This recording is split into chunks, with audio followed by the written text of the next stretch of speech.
been one of them days again. Let's just see if everything is working. Welcome to Avengers Day. Today is officially Avengers Day. So I actually went out and yeah, my hair is always a mess. Who gives a shit, right? So, um, so of course, I Love Cinema is all about movies. So today's Avengers Day. How can I not go and see Avengers? I've literally just come back from seeing Infinity War, and I'm going to be talking about that. And I'm actually hoping that we're alive, that it works, but whatever. I'm still waiting for the stream to actually be up on YouTube so I can check before I'm going for it. I'm also going to quickly talk about some news and some trailers before I then go into Infinity War.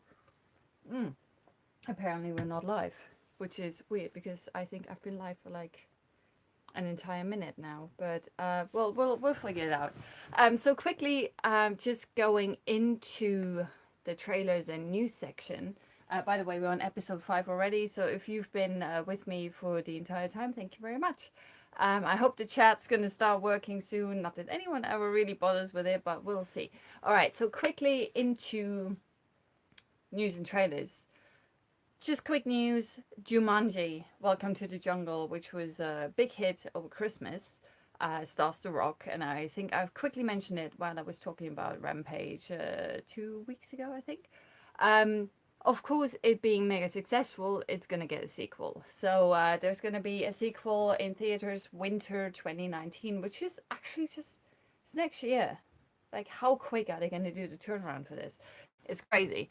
So we're gonna get a sequel to that, and I actually quite liked Welcome to the Jungle. I was really surprised how much I enjoyed it. It's kind of like Ready Player One, where I think if you're into video games, you're gonna enjoy it because it's just totally geared towards you.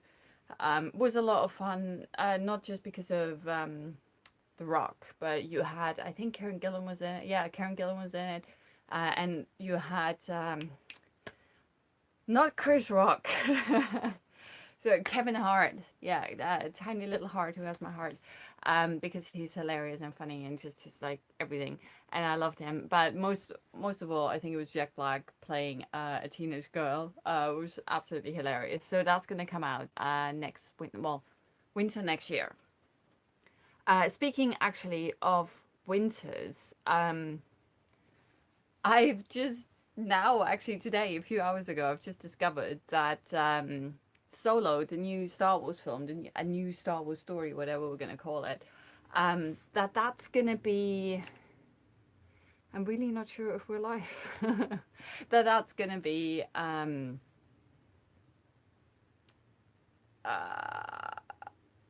did I do this wrong? We're not live, apparently. Let's have a look. Something not right. Something not right. Bear with me a second, guys. We're back. I thought I was live on the wrong account, whatever it is. I don't know. For whatever reason, the live broadcast doesn't seem to be working on my browser, but I was actually live, so I do apologize for that. So, we had some stuff talking about The Rock and blah blah blah, and now here we are with I Love Cinema Ep005. Like, seriously, I don't know what's going on with my brain, but everything's jumbled. It's weird. I'm on my account. Thank you very much. Someone was watching and was actually telling me it was fine. I usually check it on my own browser, but for whatever reason, it's not working.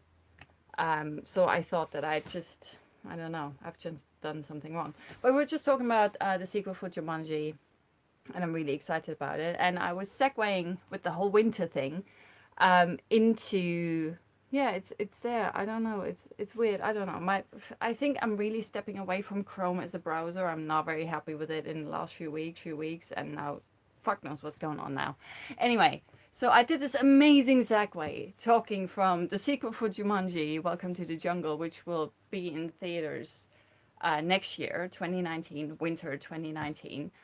Speaking of winter, I always thought that the Star Wars films are like a Christmas thing, a winter thing. And just today, a few hours ago, they had another trailer playing for Solo.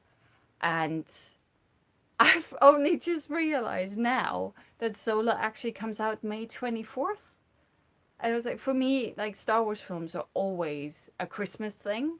So I don't know. It was just not like because I know I'm gonna watch Star Wars anyway, so I try not to see the trailers because I have a bit of a love-hate relationship with trailers.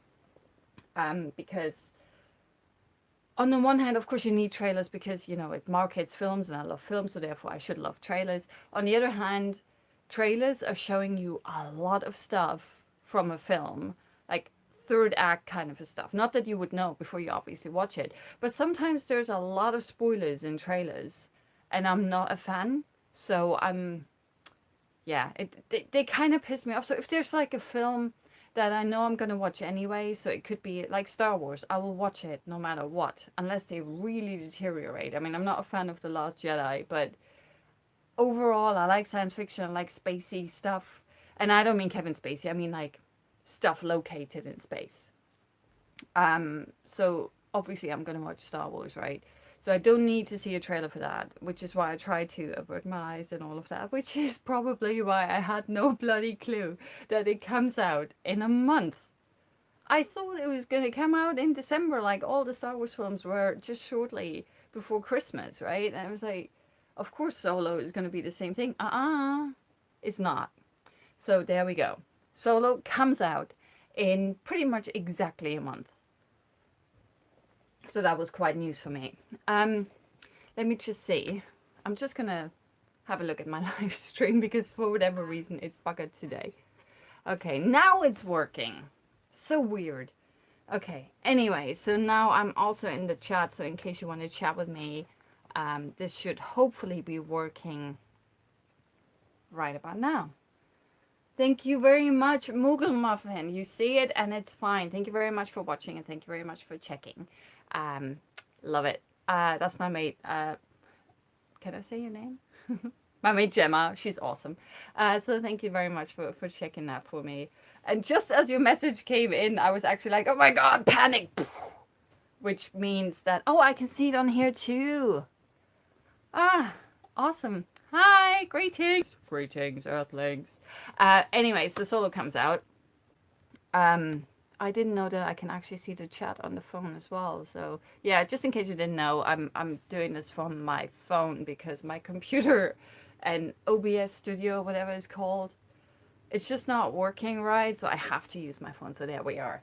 Anyway, back to the usual shtick I have, and I've got my tea and I'm ready to talk movies. So we're talking about Jumanji sequel and we're talking about Solo. Now I want to tell you something that I've seen the last few days. It's a really great trailer. When I saw it, I was like immediately going on my must-watch list. Not just because of who's in it, but also what it's about and just the way it looks. It's called Hotel Artemis. Do I have a thing? Yeah, I do. That's the poster. It's just come out. Here, down here. Am I blocking it? No. Okay, Hotel Artemis. And it stars Sophia Botella, which is why I really took notice of it, because I love Sophia Botella. The last few films that she's been in, I had a lot of fun.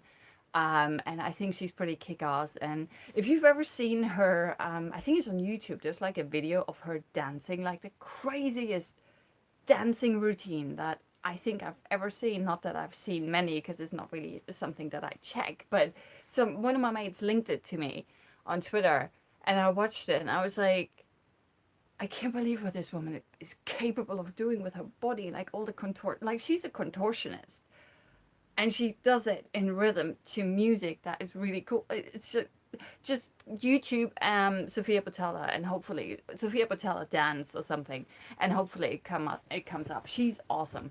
And aside from that, obviously she's gorgeous and she's charming, and she's also quite kick-ass, and I love it. I mean, ever since, what was that Star Trek film? Beyond. Star Trek Beyond, and she played this white alien called Jyla. And while the film didn't really win me over much, but every time this character was on screen, I was like, I love this. Who is this woman? And I checked it, and it was like Sophia Patel. And ever since then, it was like every time that name, I was like paying attention. So she was obviously in Atomic Blonde with Charlize Theron, and it was really cool. So yeah, Hotel Artemis, she's in. We also have Jodie Foster's in it, We have Sophia Botella. We have Sterling K. Brown. You might not know the name, but you probably know the face. It's that handsome, gorgeous guy here. He's most famously known for a TV series in the US called This Is Us, which is fantastic. Stars Marla Ventimiglia and Mandy Moore, among a lot of other people. It's one of those breakout hits. And I think they had 2 seasons so far. It's a really, really good show. If you've not seen it yet, we get it here in the UK as well. I can't remember what channel it's on, but it's amazing. But it makes you cry all the time. Like it's like all the feels, seriously. But it's so, so good. So they're in it. Jodie Foster's in it.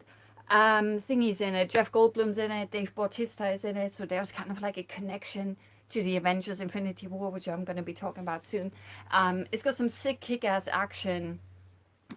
Just check out the trailer. Trust me, there's no way that I can do it justice just by talking about it. So just go YouTube, Hotel Artemis, and you can thank me later. It looks amazing. So that's straight on my list. Quick side note, totally unrelated.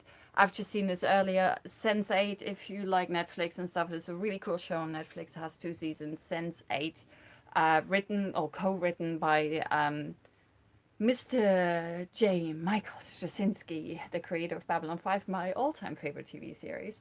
And obviously the Wachowskis, well, used to be brothers, now sisters. So let's just call them the Wachowskis. Really cool show. I haven't seen the 2nd season yet because I heard it's open-ended. And then it was cancelled by Netflix. Now we have it confirmed. There will be a finale to actually give it a proper ending. And that will air on June 8th, 2018. So basically just like 6 weeks, something like that. So you can all go and watch season 2 if you've not done so, just like I did, because it's like open ending. I'm not sure if I can be asked, but it's a really cool show. I love the 1st season. And yeah, check it out. It's on Netflix. And last but, well, second to last, Wonder Woman 2, director Patty Jenkins, Miss Awesome. She confirms that Wonder Woman 2 is actually going to be taking place in the 1980s. So it will have the 80s setting that a lot of people were talking about previously. So it's Diana Prince pitted against the Soviets this time during the tail end of the Cold War. And of course we have Kristen Wiig. She's been confirmed to play the villainous Cheetah. I don't know, Cheetah, weird, but I don't know the comics. I don't know source material. You know, I don't really read comics. So it's all news to me, all right? We also have Pedro Pascal from Narcos and Game of Thrones. He is in the film, but we don't know exactly who he plays. But yeah, the 80s setting has been confirmed. And Patty Jenkins, if you're watching, I'll be happy to just deliver pizza to Wonder Woman. Just a one-liner.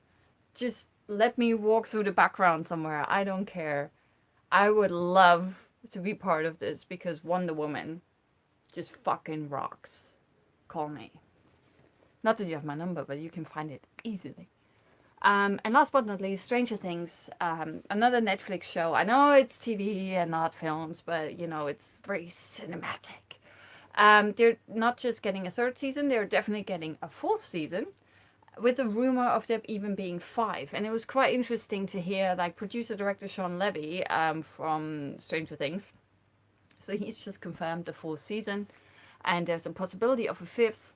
They already have a really good sense of what they're going to have happen in season 4, because they're currently shooting season 3. They might have finished already, I'm not sure, but that's what was going on. They definitely know what's going to happen in season 4, and they think we pretty much have a huge possibility for season 5. And it sounds like, considering how successful it is, if there's something they want to tell in season 5, they're going to get a season 5, if you ask me. All right, so that was news, trailers, all of that stuff. Forget about it. We're already 15 minutes in. Sorry about technical hiccups and me panicking and just being crazy and fuck knows what else before I have my tea. Bam! The big kahuna, that's what we're going to be talking about today. The Avengers Infinity War. Or is it just... It's just Avengers Infinity War. Okay. It says it comes out April 27th.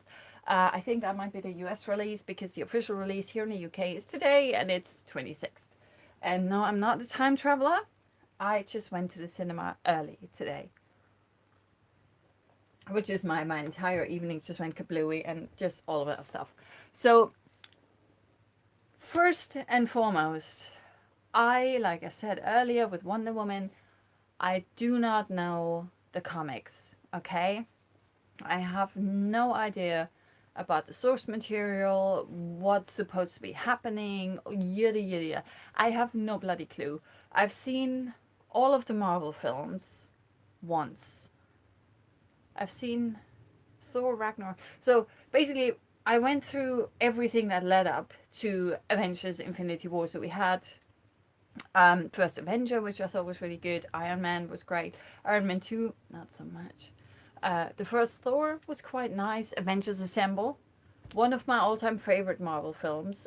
There are currently, well, see, that's where it gets jumbled, but we'll talk about this more.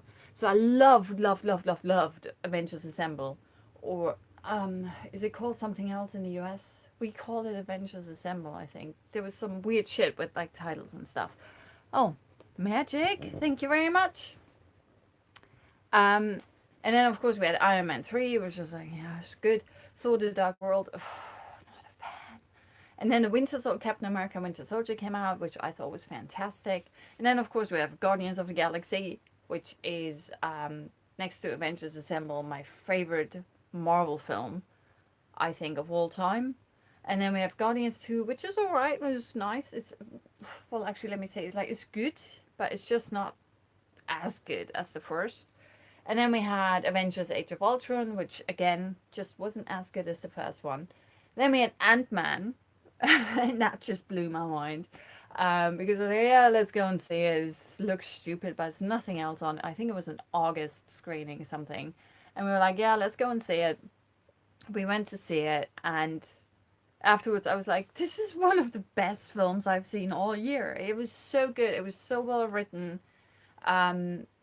Just well edited. The direction, everything. The dialogue was fantastic. The performances were great. It was just so fun. So much. It's kind of like Guardians, but more intimate. It was fantastic. And when I said it's like one of my 3 favorite Marvel films, it's like, it is Avengers, the first one, the first Guardians, and Ant-Man were my 3 favorite Marvel films by a long shot. And then Civil War came out a few months after Ant-Man, and I was not a fan. I really didn't like it. I'm not a fan of Civil War at all. Captain America Civil War, that is. So I was very disappointed with that film. And then Doctor Strange came out, which was kind of interesting and kind of fun. I mean, he has a cape that has some kind of consciousness. I was like, what the fuck? The cape totally wins this film. It's amazing. And then so Ragnarok came out, and obviously Taika Waititi is just fucking amazing, and made a hilariously fantastic film out of it. And Cate Blanchett as a villain is like, ba-bum, ba-bum, ba-bum, amazing. Spider-Man Homecoming was good. Black Panther. It's like, this is Wonder Woman. Is this, I don't know, is this Wakanda Forever? I'm not sure. Either way, I'm just like, Wakanda Forever. Seriously. It was great. And now, obviously, after Thor and Spider-Man and Black Panther, we get to Infinity War. And I have to say right from the get-go, I'm not gonna, oh, I forgot about my thingamajig. Hang on a sec. I'm so organized today. It is absolutely fantastic. So we got to Infinity War, and I really like it. Actually, no, that's not right. I love it. I absolutely fucking love it. So before I say anything else about that film, I just want to make sure that you know that I love it. And I also want to say that I will probably spoil something, but every time I spoil something, I will say spoilers. And I wanted to make this a lot nicer, but I forgot and I just remembered. So if I ever spoil anything about Infinity War, I will hold this up. So you know that I'm going to be spoiling stuff. And I should really have done this slightly better. I probably have a better pen for this. So bear with me a second. I'm just like making this shit up as I go along. So who cares, right? So Infinity War was absolutely fantastic. It has not much of a setup really. You start the film right from the get-go with shitloads of stuff happening. You can basically say, that's why I mentioned all the other films that have come before. Let's see, is that easier? Yeah, that's better. Okay. So everything that's come before, because that is basically your setup. All the other films that have come previously in the Marvel Cinematic Universe have been the setup, the prologue for this, because this is the ultimate battle. This is when we finally meet Thanos and all of the stuff that's happening with like this Infinity Gauntlet and shit like that. So let me just quickly read the synopsis. Let's see if it makes any sense. So it just says, like, I think I got this off IMDb. So it says, Iron Man, Thor, the Hulk, and the rest of the Avengers unite to battle their most powerful enemy yet, the evil Thanos, which is that guy, Mr. Purple. On a mission to collect all 6 Infinity Stones, Thanos plans to use the artifacts to inflict his twisted will on reality, and basically the entire universe. The fate of the planet and existence itself has never been more uncertain, as everything the Avengers have fought for has led up to this very moment. And that's what I mean, it's like the entire MCU has led up to this, which is why, for me, I knew that this is either gonna rise or fall with this film. And for me personally, after watching it, oh, and I also watched it in 3D, without any issues, thank you, Cineworld. And for me, it was a great payoff for everything that we've watched previously. Everything has perfectly, like, led up to this. And it was a very satisfying, gut-wrenching, blow to the face kind of a film. There's a lot of shit happening in there, and I don't really want to spoil anything without using this, all right? So you can trust me on that. I'm not going to spoil anything without this being on there. So I'm going to be talking about spoilers now, so go bam, put everything on mute, and as long as you see this, you basically don't want to turn the sound on again. And as soon as this goes, you're fine to go. So you don't have to actually leave this broadcast, okay? And it's obviously starring pretty much, everyone and their dog. Like, everyone is in this, except Hawkeye is not in this, and I don't think this is a spoiler. So Hawkeye is not in this. Is anyone else missing? But you can say that pretty much every single person that you've seen in previous Marvel films is kind of in there. And that's what makes it so fun, and that's kind of why I was worried about whether they're going to be able to pull it off. And we're already, we're going to have 35 minutes left. I don't think I'm going to be talking about any of the other 2 films. There's so much to talk about with Avengers Infinity War. Now, I already said that I thought it was great. I really liked it.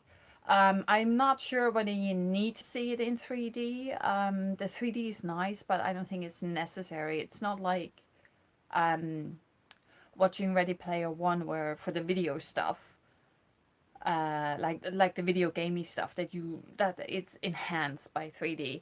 I don't think the 3D is necessary at all, but it's nice. But it also makes everything a bit blurrier and darker, so I kind of prefer seeing people's eyes. So I'm probably gonna watch it in 2D when I go and see it again on Saturday.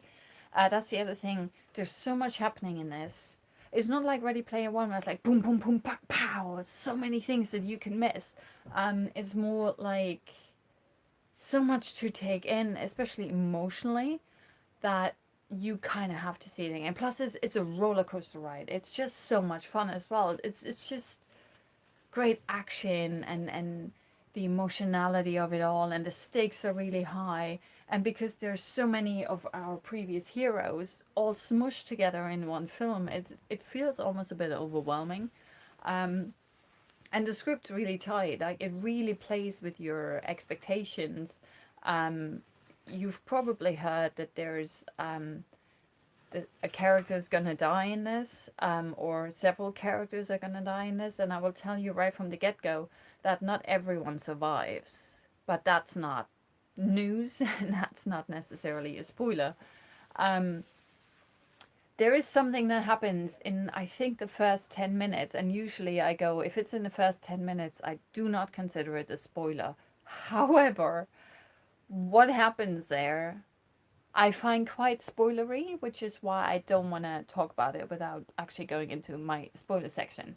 So I think if you're, I wanted to say if you're unsure if you want to see it, but I think you probably already know whether you're going to see it or not. You're not going to worry about a review or something. But if you ever come across a review, just bypass it. There's just, I've heard from so many people that, like, even reviews in magazines and stuff, they've been so spoilerific that, and also the way that the film is structured and everything that happens in there, you literally cannot read or watch a review. It is so hard to talk about the film without giving anything away, which is why, even though I've said I'm going to be spoiler free, which is why I was like, I'm going to have a spoiler thing, just in case I want to talk about something. And I know that I will have a section at the end where I definitely want to talk about certain things in spoilers. Um, but this film in particular, it's not like, oh, now I can't think of a big spoiler. Like, I don't know, like on The Walking Dead, that someone, like a certain character is gonna die, and it's gonna be a ginormous spoiler. Here, it's more a lot of small things and big things are happening that I would consider spoilerific, because if you knew that they were gonna happen, it would diminish your entertainment factor, I think. And this film is just so much fun that I think that is almost criminal. You know, if someone tells you, oh, this is happening or this is not happening, don't worry about this character, but worry about this character. It's like, whatever, right? Um, it's just really, really well done. And one of the things where I was like, because I've only seen those films once and I didn't really pay a lot of attention to like the details with the stones. I knew that the stones are going to be coming back later because some of my friends are really good with comic books and they're like, yeah, Thanos with the glove and all the things. And I was like, what? So it turns out that obviously there are 6 Infinity Stones. Is that right? I think there's 6. And so Thanos, it's, yeah. Thanos has a glove, right? And he wants all these Infinity Stones. And obviously in the previous films we found like the Tesseract, and then there's this other stone that Vision has in his front. We've got the Time Stone that Doctor Strange has, and I think that's it. There were 2 there, yeah. So basically Thanos gets the Power Stone from Asgard, because if you've seen Thor Ragnarok, and you probably have because it's awesome, you know, Asgard's no longer exists, right? So Thanos has that one, and he obviously is after the Tesseract because the other stone, the Space Stone, is in the Tesseract. And then Vision has the Mind Stone, and Doctor Strange has the Time Stone on his thing. The Collector in Nowhere, which is a section in space that we've encountered in Guardians, he has the Reality Stone. And then there's a so-called Soul Stone, and no one knows what the fuck it is. Or do they? Spoilers? No, not spoiler. So those are the 6 stones, and he's trying to get them all together. And he's quite powerful, and he has an army, and so he's basically just going after it all. And that's why in the previous films we've seen him here and there, like basically popping up his head, going like, stone? Oh, okay, next. And now it's all coming to a head. And it's really, really well done. And I love how they're making it possible to bring all these Avengers and non-Avengers yet superheroes together. I mean, they even bring in the Guardians of the Galaxy, which is apparently not a spoiler because they spoil it in the fucking trailer. There we go, love-hate relationship with trailers again. And it's just how everyone is kind of like partitioned off. Like we have a certain section of heroes here and there and there and there and there. And it all kind of makes sense of how they all get to where they end up and how they basically break apart established teams and make new teams by partnering up those break up bits of the previous teams, if that makes sense. You know, all of a sudden you have like Tony Stark meeting one of the Guardians of the Galaxy and hanging out with them, and you know, all of that stuff. And then we have the people from Wakanda come in, which is also not a spoiler because it's in the fucking trailer. Um, so it all makes actually perfect sense of how they all come into the film. And I have to admit that I thought that was going to be very, like, either it was going to be a convoluted mess, or it's just going to be like, oh god, yeah, this is only happening because the script says so. But it actually kind of makes sense of how it all comes together. It has quite a nice flow, and I didn't feel like, oh, psh, you know, roll eyes here, roll eyes there. It actually really works. The directors and the writers really pulled that off really, really nicely, and I was quite impressed with that. And one of the things that I really liked about this is why I'm saying is like all the previous films, however many dozen there were, they all kind of lead up to Infinity War. Is this film starts bam right out of the gate. There's no setup, there's nothing. We had setup in the dozens or so films that we've had previously.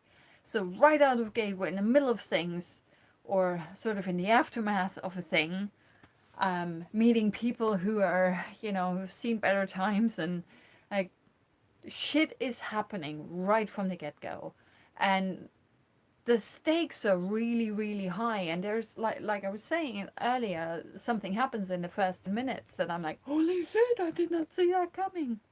And because it would diminish the moment for you to see it, that's why I'm not going to tell you what it is, even though it is in the first 10 minutes. And I usually go, well, if it's in the first 20 minutes, that is like setup. But it's actually not setup. It's payoff already of what we've seen in the previous films, which is why I think you can't watch Infinity War if you've never seen an MCU film at all, because it's not going to make a lot of sense. You need to know these characters, you need to know the situation, the relationships between the characters, and pretty much everything that's at stake. And if you've never seen any of the films, then that's just not going to work. And I think that's one of the reasons why I really like Infinity War as much as I do, because I think I actually love this film, um, because it is such a beautiful payoff to your investment in having seen however many films there were previously. It's it's not just a puzzle piece. It's almost as if someone just finished a puzzle and you can see it in its entirety. Oh, did we just connection? Huh. Hang on a minute. I'm having a lot of technical difficulties. No, I'm on Wi-Fi. I don't know. Anyway. Yay! Avengers Infinity War. Infinite technical issues today. Definitely great. Oh, thank you. I'm back. Apparently I was gone. I don't know what was missing. So, like I was saying, in case anyone's missed that. So the previous films are kind of like the perfect setup for this, which is why it's the perfect coming together of all these previous films, standalone films, and even the group films like the Avengers and stuff is absolutely beautiful. And that is why the stakes are high, everyone's coming together and everyone's trying to do the right thing. And it's like the writers and the directors, they knew that, which is why we're like, there's no setup or a recap or some bullshit like that. It's literally like you're watching a TV series, and this is kind of like the finale or something. That I was not going to say like that. That potential spoiler, that might end in a cliffhanger. I don't think that's really a spoiler, but I just wanted to try it out. So that's kind of what it feels like. Everything that's come before leads to this, and it's amazing. And there's so much stuff that happens there. Like I watched the 2 p.m. screening, so of course it wasn't busy. I would have preferred to watch this with like a primetime screening audience, like at 8 p.m. or something like that, where the entire cinema is full, and you get the proper cinema experience. Because to me, and that's one of the reasons why I think cinema is never going to die, is, excuse me, that the watching together with people you don't know. I mean, obviously, you know, you can have a twat somewhere who's on their phone, or some douchebag who can't shut up, or someone who just eats their popcorn too loud, or I don't know, drinks their coke too loud, or fuck knows what else, right? There will always be an asshole somewhere, right? But overall, for certain films, especially films like this, it's just beautiful sharing it with other people you don't even know, because you can tell how they're touched by it. And I'm gonna get into that later when I'm talking more about the end, and that is definitely spoiler territory. Because it was beautiful just sharing it with the few people that were in there. There was maybe 20 people there, which is not a lot, obviously, but it was great. Like every time that something horrendous or spoilerific was happening, and people were like, "Oh, you literally heard that." People went, "Oh," and sometimes it was like, "Oh, thank God," and sometimes it was like, "Oh no," and it wasn't "oh no," and that stayed in "oh no." Just saying. So it was like all that stuff was happening. You could tell, like, usually it's like, oh yeah, the Avengers are gonna be fine. It's their movie. None of them are gonna die, right? Or the Guardians are gonna be fine. It's their movie. None of them are gonna die. Infinity War? It's like there's an infinity. Oh no! There's like a lot of shit is happening in this. Which is why, seriously, make sure no one fucking tells you nothing about this film. Literally go la la la la la la la la. It's like the football score you don't want to know, or whatever it is, right? You don't want to know who won Oscar's Best Picture. Moonlight, La La Land. I know that's the last year, but who cares? Um, in this one, there's so much stuff happening. Even someone telling you something that you wouldn't think is a spoiler, while you're watching the film, it could turn into a spoiler. And I know this makes no sense, but I'm going to talk more about this later. Like, maybe you think that someone might perish and they come back later. So if someone tells you that nothing's going to happen to them, and you see it in the first few minutes or something, or the first half hour or whatever it is, then you're like, oh my God. It's like, oh no, something happens to this person. But you know, because someone mentioned another scene that hasn't happened yet, you're like, oh, that person's not actually perished. Okay. So it's like, so yeah, don't let anyone really spoil that for you. But I love that we start with a bang, and it just goes from there, and it's just like literally like a boxing match. Boom, boom, pow. There's like a lot of stuff happening, and it's awesome, and it's gut-wrenching, and it's heartbreaking, and it's very emotional considering what kind of film it is. It's not really something that I usually goes like, wow, those films are really emotional. They usually aren't. This one is. And in this one, I think for the first time, well, other than Black Panther, I did appreciate the score, especially the music, the songs in Black Panther, which is fucking amazing. But in this one, I really noticed the score for the first time, how emotional it actually made me feel. I mean, the scenes themselves were already quite emotional, but the score brought that home even better. So there's a lot of shit happening. Like I said, there's a lot of oh no's and a lot of gasps and a lot of oh my God. Some good, some bad, you know. There are just a few really great scenes where you're just like with the entire audience with you. You know, it's like you all feel it. It's like there's even a scene going like Wakanda forever, which I love ever since Black Panther, right? So you're just sitting there, it's like, yeah, Wakanda forever. Um, and other things like that where you're cheering people on, where you're feeling with people, where you're like, oh my God, no, I can't believe that you did that. Or they did that, the writers, the directors. There's there's one scene, which is why I would probably suggest not to watch it in 3D. Um, Obviously Thanos is not being a very nice guy, and there's even a torture scene. He tortures one of the characters, but that wasn't even the scene that I want to talk about. There's a scene where someone is kind of like suspended in midair or something, surrounded by really pointy, long needles pointing at that person. And I have a thing with like pointy objects. if they're too pointy. I was like, like even watching Thor Ragnarok, you know, Hela's costume, not the costume, the crown that she has that looks like antlers. Um, they were really mega pointy.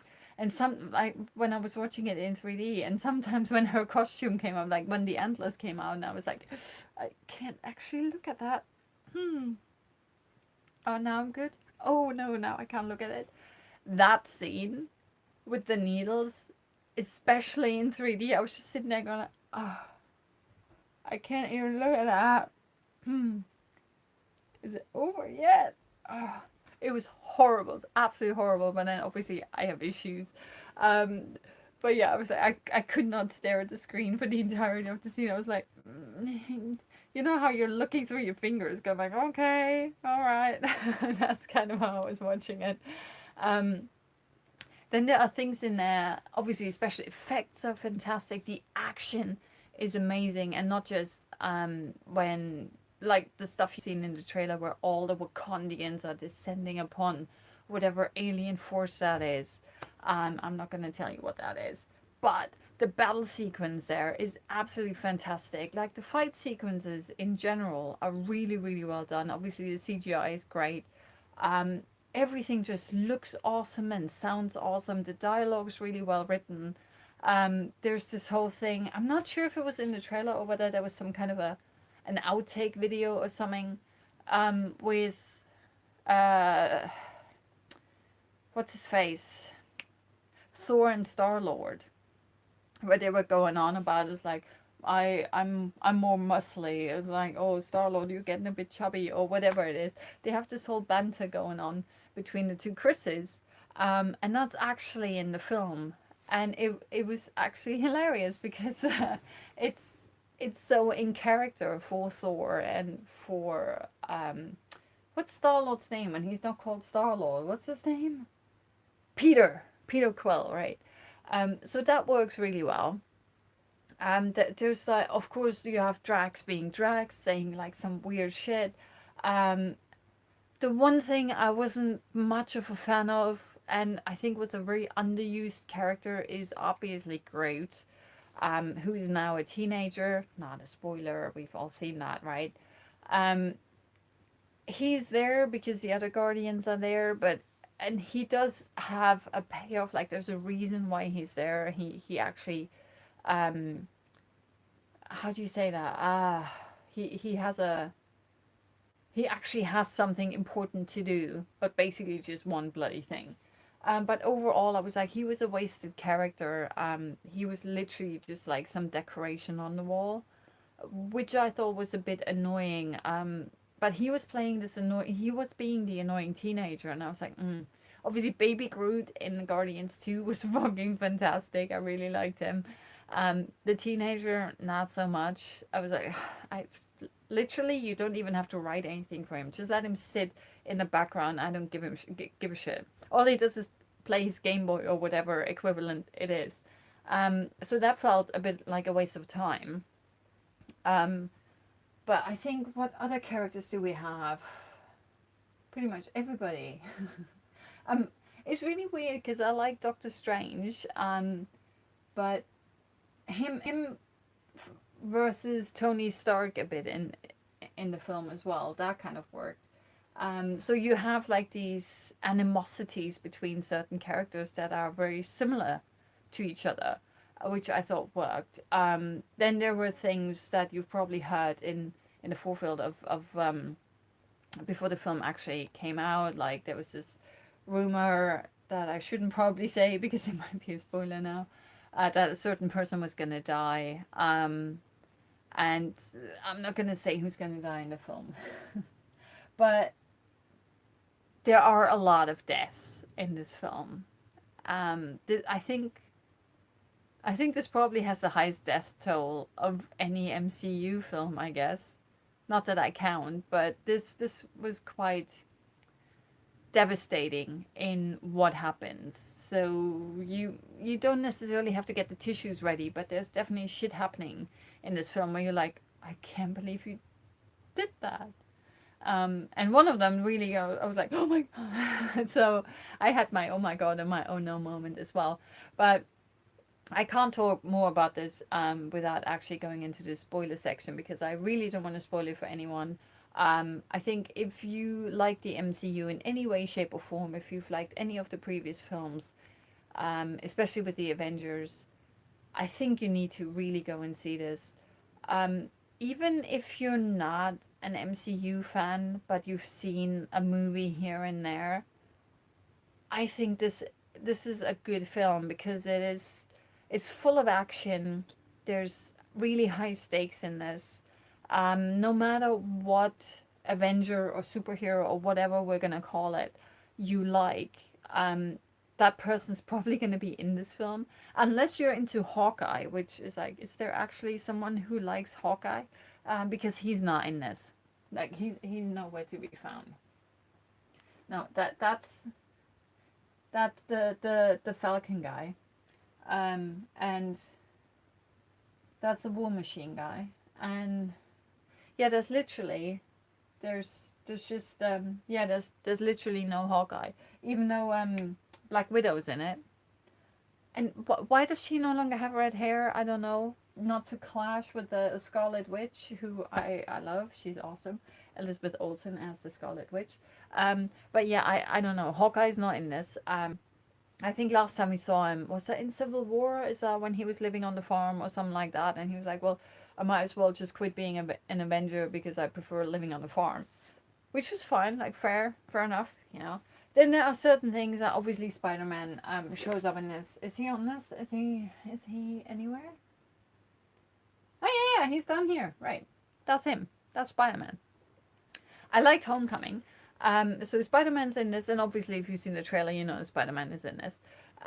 There is a little section there, which I'm not going to go into more detail, other than there's a spaceship descending upon Earth to pick someone up, and Spider-Man's trying to help that person, and for whatever reason, Spider-Man just grabs hold of the spaceship with his like webbing thingamajig, and he just grabs a hold of the spaceship and doesn't let go. And this spaceship obviously has just picked up its cargo and is going back into space, where there is no air, and we have Spider-Man hanging on the outside, hanging onto it, going like, what was he thinking was gonna happen? Like, he's going into space without a spacesuit. What? Seriously? I mean, fair enough, he's that high up that even jumping off the bloody spaceship would probably have killed him, even though he's a spider. But going into space sure as fuck is gonna kill you. What the fuck? Why was he, like, he's holding on to this fucking spaceship, like, for dear life, and it's going into space. Since when is Peter Parker stupid? Like, he's not stupid. He's like a brilliant guy, right? So that kind of irked me. It's like, what? What? Why would you? I was literally sitting in the cinema like this. What? Why would you do that? Makes no sense to me. So if you've seen this, and there's an explanation as to why Spider-Man attached himself to the spaceship and then refuses to let go because he thinks he can stop a spaceship from departing. He's not Superman, right? He's Spider-Man. So I know, also different universe, I know, but still. I was like, what the heck is going on? And then, that's a spoiler. Okay. So just to like wrap it up, before I talk about spoilers, and I'm not going to be talking about the other two movies because I'm running out of time. It's a really great film. It's a great payoff for all the previous films in the MCU universe that you've seen. It's got great action. It's got all the characters in it. It includes the Black Panther characters as well, because we basically visit Wakanda again, and also why we go there. It makes sense from like a script and storytelling point of view. Everything that kind of happens in the film makes sense from a story point kind of view. So I was very surprised by how well it flowed, and how much sense it actually made, even though of course there's some stupid thing. It's like, why does Spider-Man not just like let go of the fucking spaceship. Or there's a spaceship hovering above, I assume that's New York City. And his spider sense is tingling, and it's like, ooh, spaceship. And he talks to his mate and goes like, oh, do a diversion so I can turn into Spider-Man, just like sort the spaceship shit out. And it's like, you don't need spidey senses to see this ginormous spaceship in the sky over Manhattan. You just need eyes. So it's like, zzz. It's like, I don't know. That felt a bit weird to me, but fine. He was preoccupied with other things. But yeah, it was really cool. I loved the ending, which I'm not going to be talking about right now. It was amazing from start to finish. There are a bit slower bits in the midsection as we're trying to gear towards the final payoff. And there are some things where it's like, oh my god, why did you do that? Or why didn't you do that? Those kinds of things are in there as well. So I think it all makes perfect sense of how we get to where we end up getting to at the very end, which is the final showdown, which is what I'm going to be talking about more in a tiny bit of a spoiler section. But overall, I thought it was fantastic. We also, if you've been paying attention, we obviously have a tiny bit of a cameo in the film in the form of Peter Dinklage from Game of Thrones. And, you know, in case you don't know who that is, he's Tyrion Lannister. So, is dwarf PC? Is that how you say that? Like a smaller born person? I don't know, a dwarf? Is that okay? I'm not sure. Anyway, he plays a dwarf in this, and I'm not shitting you. It's like his character is actually called a dwarf. But what I loved about it is that he plays a dwarf that is ginormously bigger than anyone else in the entire fucking film, but he's called a dwarf. I thought that was hilarious, and I don't know if that's from the comics or if the guys from the film, the writers and the directors came up with that.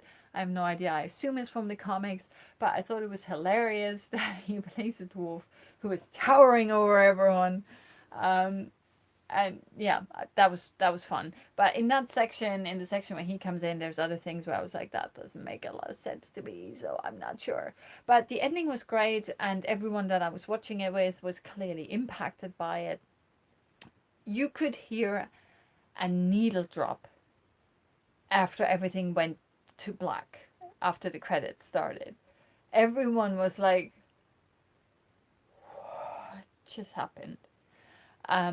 So it's that kind of an ending. Is great. I really loved it. I loved the score over it. Like, you're sitting through the credits, obviously, because there is a scene at the very end that you will want to watch. I'm also going to be talking about what that scene is and what it potentially means in the spoiler section. So in case you want to see that, you can hang on just a few minutes. But yeah, overall, I thought it's a really good film. It flows really well. It's really well written. The performances are great. Established characters that you have hopefully learned to love over the last 10 years or however long it's been, get a proper payoff. And characters that have never met are now meeting and have interactions with each other. Stuff that you've probably think of like, oh, wow, I really want to see that. It's in this film. Characters that I've never met before are now meeting, are, you know, fighting each other or fighting with each other, and I mean, like, as in fighting together against someone else. It's really, really cool. I loved it. And with that, I think you just need to go see it. I mean, is there actually anyone on this fucking planet, other than potentially my housemate, who's not gonna go and see this? Because it's a superhero film. I'm not gonna go and see it. Just be ready. What they say is like, there's people are gonna die, like heroes are gonna die in this. Not everyone makes it out alive. And usually in those kinds of films, the heroes are fine. Not this time. There are people that die. So just get ready for that. But it's despite the oh no's and oh my god moments, there's like levity in there, there's like laugh out loud moments in there, even though I think this is definitely one of the darker chapters in the MCU. But it is really well done. Really loved it. And I can't wait to see it again because there's so much happening. And with that, I think you go and watch it. And I'm going to be talking about spoilers. Okay? Maybe I should do it. I should have done like another graphics that said spoilers. Well, it's only my 5th show. I'm going to come up with this shit later. Okay, so anyway, now I'm talking about spoilers. Okay? Shitloads of people die. Like, seriously, shitloads. Spoilers, okay? I'm spoiling this film. So if you've not seen it, get the fuck out. I'm gonna take this down when I'm done spoiling things, okay? So, spoilers for Infinity War. So the first person that dies didn't even get me really heavily. Obviously, Loki is the person that dies within the first 10 minutes. And then something goes kablooey and you go, fuck, and now Thor is dead. But obviously that's not going to happen because we've seen in the trailer that Thor obviously hangs out with Chris Pratt's Star-Lord, so we know he's coming back. But it's like, how the fuck does he come back? Well, he comes back because for whatever reason he can breathe in a vacuum. It's like, since when can Thor breathe in a vacuum? I mean, I know he's a god and everything, but is this like in the comics, has this been established somewhere that he's like Superman and he can just like breathe in a fucking vacuum? What the fuck? Like, it's not just that when the ship explodes at the start, because Thanos bam and the entire fucking ship explodes and basically all of Asgard minus Thor is gone. And then the Guardians rock up there because they heard a distress call and it's like, fuck, the ship's just exploded, we're too late. Whoop, bam! And then you have Thor on your windshield and it's like, what the fuck? And he opens his eye and it's like, this guy's not dead yet. So they bring him aboard and it's like, he's fine. And then we have this whole thing, of course, between Thor and Star-Lord, which is hilarious and funny, and I love Thor and I love Star-Lord, so that works really well. But I was like, why the fuck can he breathe in a vacuum? I don't get it. And then later on in the film, I am saying this is spoiler territory, okay, so don't sue me. But later on in the film, when he's with the dwarf and he has to bring the forge back online or something, he again breathes in a vacuum, unless I misunderstood something there. And then, even better, he gets the entire energy of a star funneled through the forge so the dwarf can melt the whatever thingamajig it is. And the Thor basically has the entire energy of a star on his back for like a minute. And he doesn't die. It's like, since when is he Deus Ex Machina? And so basically he gets this weird ass hammer forged, which is why we need Groot, which is the only reason why we need Groot. And then he rocks up at the final battle on Earth when Thanos finally rocks up. And he basically decimates everybody. And we think at first that he killed Thanos. And I was like, so what? Thor just needed the fucking hammer and he can take care by himself of Thanos? I was like, so why is he such a Deus Ex Machina device? And I was like, don't like it. But the funny thing is then the writers go, you didn't smash the hammer into my head, you only smashed it into my chest. And he does that with the Infinity gloves. With the whatever glove it is, with the Infinity Stones. And then we obviously all know what happens then. So yeah, I was like, what the hell is up with Thor? And why is he such a almighty powerful person, right? I was like, it just made no sense to me. He was overpowered. I don't know why he can breathe in a vacuum. That really irked me. Same thing with like Spider-Man in space. And then Tony Stark was like, quick, we need the new Spidey uniform thingamajig because that allows him to breathe in space and all of that stuff. And I was like, oh, okay, convenient. But that was fine. We needed to get Spider-Man and Tony Stark off Earth, have him hang out with Doctor Strange and go to whatever that planet was. That was kind of cool. Those were basically the only things that irked me a bit. It's like Thor breathing in the vacuum of space. I was like, that makes no sense to me. Since when can he do it? And then obviously when the Asgardians are killed, Heimdall manages to send Hulk or Bruce Banner back to Earth before Thanos like destroys everything. It's like, why is he only sending Hulk? Why couldn't he send someone who's way more important to him? Someone like Thor or Loki, right? And I was like, whatever. I assume it's in the comics. Tiny little tidbit. Red Skull, the villain from the first Captain America, I think it was first. Yeah, first Captain America. He makes a quick appearance when Thanos is trying to find the Soul Stone. And that's what crushed my heart, because if you want to get the Soul Stone, you need to sacrifice someone that you love. And there is someone that Thanos actually loves, which is another thing that I really enjoyed about the film, actually, that they made Thanos quite human, even though he's not human, but you know what I mean. They didn't just make him into a killer and a monster. His idea of what to do, you can kind of understand it.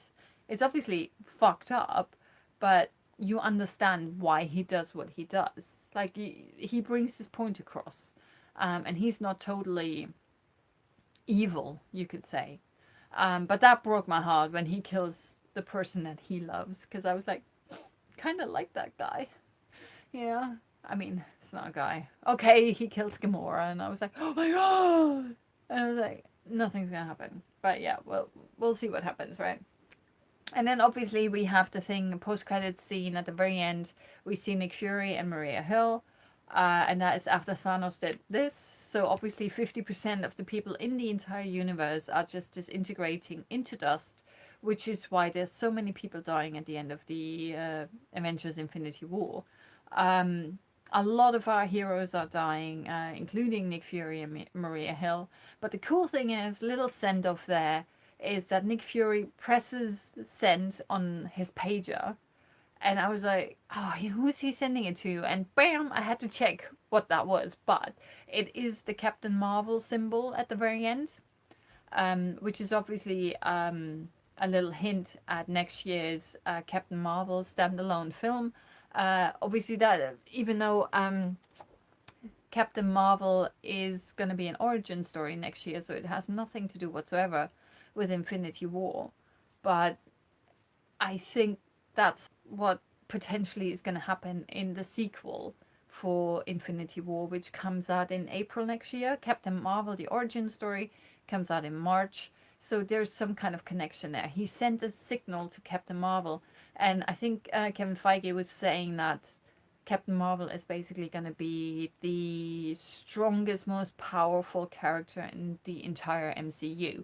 So potentially there's something that they can potentially do with, I don't know, the time stone or something, because they turn back time in this film. So maybe they can turn back time to before Thanos does this, thereby hopefully bringing everyone back to life, which was amazing. And I know it's already after 9, but I'm still talking. So we're just going to be running over this. I know it's because there's like tech issues and all that shit, right? So we have this whole Captain Marvel thing. And then there were a couple of other bits and bobs, like the credits were obviously running. Everyone was like, all these people that just died. And literally you could hear crickets and needles dropping and all of that stuff in the cinema, because people were just so, they were just so emotionally drained by watching this film, because it is not just a great action film and all of that stuff, but because we basically lose at the end of this film, because we can't stop Thanos from finishing his gauntlet and doing what he wanted to do, killing 50% of the people in the universe. On every planet, 50%, apparently random, are just disintegrating. And that's what happens, right? That is the end of the film. He gets his happy end staring at some kind of sunset on a whatever desolate planet that he wanted. But yeah, then the credits roll and the really somber music, and yeah, a very somber ending. And I really loved it, because I felt, I was just sitting there going like, whew, that was something. I was like, I need to know what happens next. Like, how are we gonna come back from this shit? Because obviously there were a lot of superheroes that are on the Marvel Universe Earth that have not taken part in this fight, amongst others, obviously Captain Marvel. And you're like, did these people also just disintegrate, or like it looks like playing the lottery, 50% chance, right? Um, but then the credits started rolling, and you know how in these films you never have the credits at the start, where it usually says like starring this, starring that. They never have that in the Marvel films, so you get all the credits for Robert Downey Jr. and Chris Hemsworth and blah blah blah. And I was like, I'm seeing all these people there, but I can't see Chris Pratt's name. I was like, what the fuck? And then at the very end, where they go, and Josh Brolin as Thanos and someone else as something. Can't remember. There were two special people at the end. Where it's like, and Josh Brolin as Thanos, and then at the very end, and Chris Pratt, and I'm like, what the fuck? Why is he at the very end? It's like, did he lose a bet with the other two Chris's? Like, obviously we have Chris Hemsworth and Chris Evans and Chris Pratt in this, so we have the three Chris's. The only one that's missing is Chris Pine, and then you'd have all the Chris's in there. And it's like, was one of the Chris's supposed to go at the very end? I'm not entirely sure. If someone knows what the deal is with that, that'd be hilarious. Because I really want to know. Because I saw it and I was like, what the fuck's up with that? Maybe, I don't know, he wanted to be in the awesome section where it's like, and mega awesome star as so and so is usually at the end, right? I don't know, but I thought that was really weird. So if anyone knows what the reason for that is, that'd be hilarious. So that was Infinity War. I think it was fantastic. I really, really loved it. There's probably shitloads of stuff in that I could have talked about in the spoiler section that I can't think of right now. But all the deaths that happen, the stuff that happens with Vision, who obviously dies because Thanos completes his gauntlet, and Scarlet Witch is the... I don't know why Scarlet Witch is the only one that has the power to destroy Vision's Mind Stone. Because she does that. But because Doctor Strange handed over the Time Stone, he turns back time to before Scarlet Witch destroys the Mind Stone, and then takes the Mind Stone, thereby finishing the fucking gauntlet and just ruining everything. So Doctor Strange only gave over the Mind Stone to save Tony Stark. And it's like, why would you do that? Tony would have happily died to save the entire fucking universe. And Doctor Strange basically fucked it up. We also have Star-Lord fucking it up because he finds out that obviously Thanos killed Gamora, and so the entire plan that he had with the others to take the gauntlet off Thanos, which they almost did until until Star-Lord fucked it up. And it's like, oh, why did you do that? Bigger picture! You know, that kind of a thing.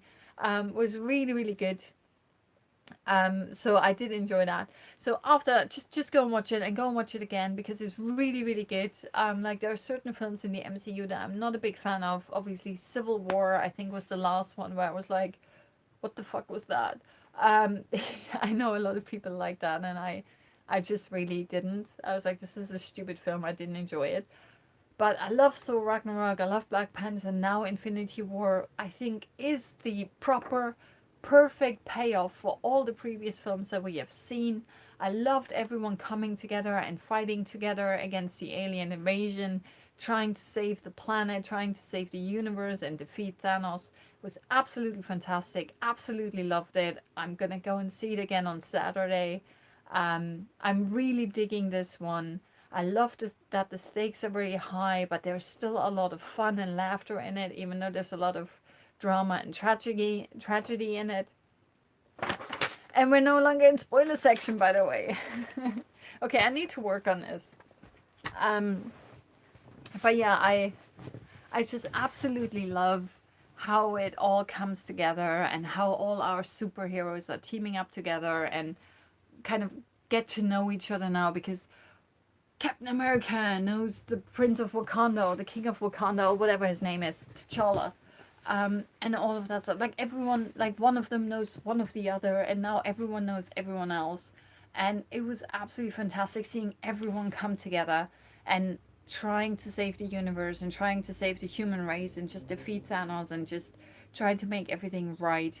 And obviously it is a proper payoff and send off for all the previous films, because in the previous films the big red line, the continuous factor has always been the Infinity Stones. That didn't really make a lot of sense in the standalone films themselves. But it's like, oh, it's an artifact. We don't know what this does, or we don't know what this does, or what it's for, or what would it do, or what would we do with it.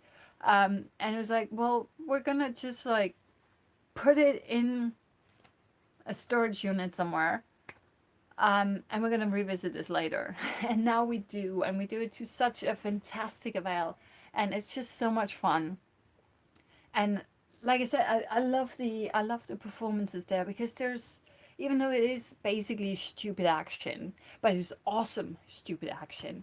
Like the choreography in this is awesome, right?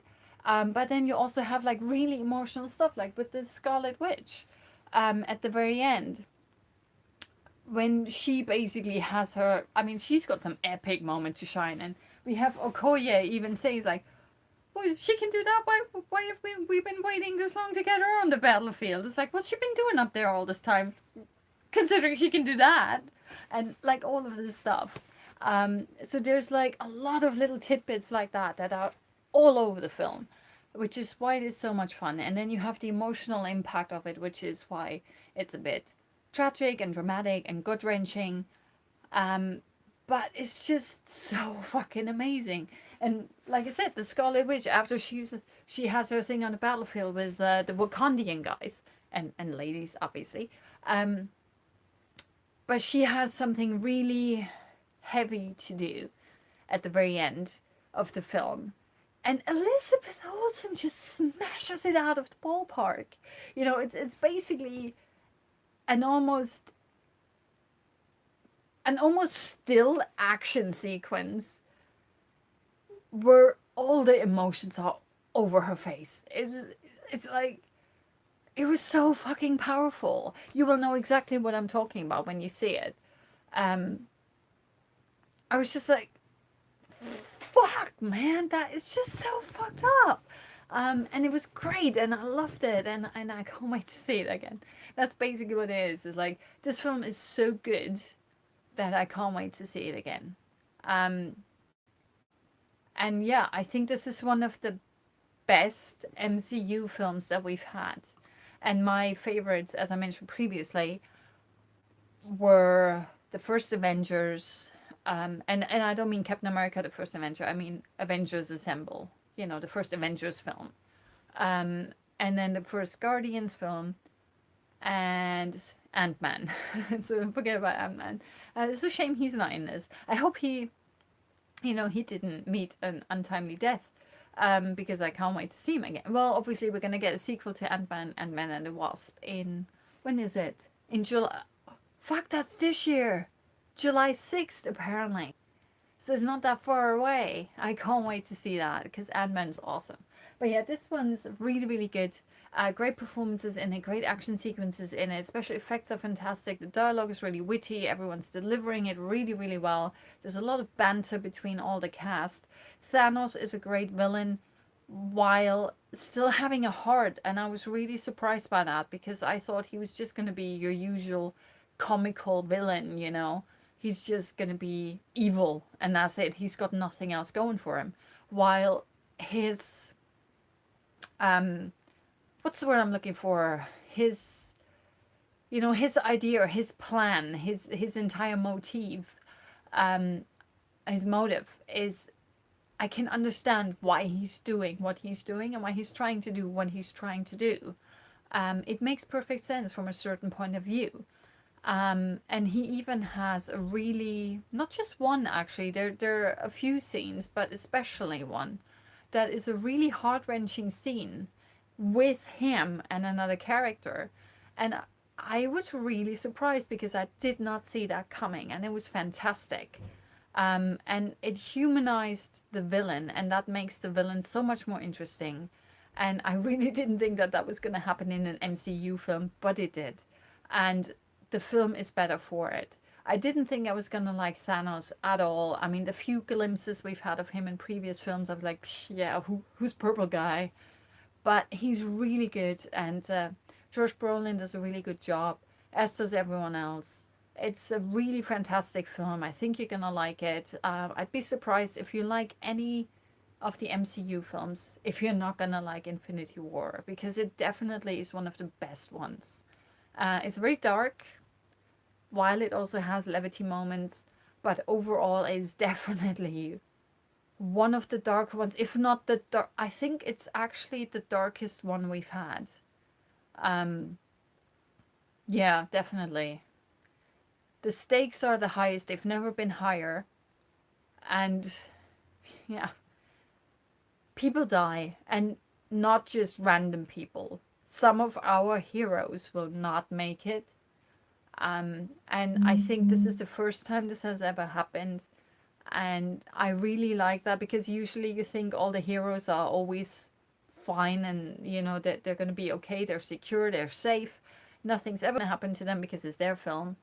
Not so this time. So get ready to say goodbye to some people. But it's done in a really great way. It doesn't feel cheap at all. Everything in the film feels earned. And I think for a comic book film, that's very surprising. It's really, really good. I really enjoyed it. I've been talking about this for way too long. I do apologize. I'm rambling and ranting on. It's an awesome film. I'm giving it all the thumbs up. So, so good. Go and see it. You're not going to regret it. You don't have to bother with 3D necessarily. I don't think it adds anything to it. But Infinity War, you gotta go and see it. Because if you don't go and see it within the next few days, some stupid ass fucker is gonna spoil it. And they're not gonna use this. Alright? So go and see it. It's the weekend, guys. Tomorrow's Friday. Go and see Infinity War. Saturday, go and see Infinity War again. I'll see you next week. Just to give you a bit of heads up, probably going to talk about the Guernsey Literary and Potato Peel Pie Society, because that film was actually pretty decent.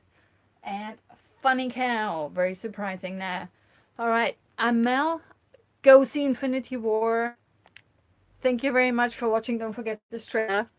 This was I Love Cinema episode 5. 5 episodes. See you around.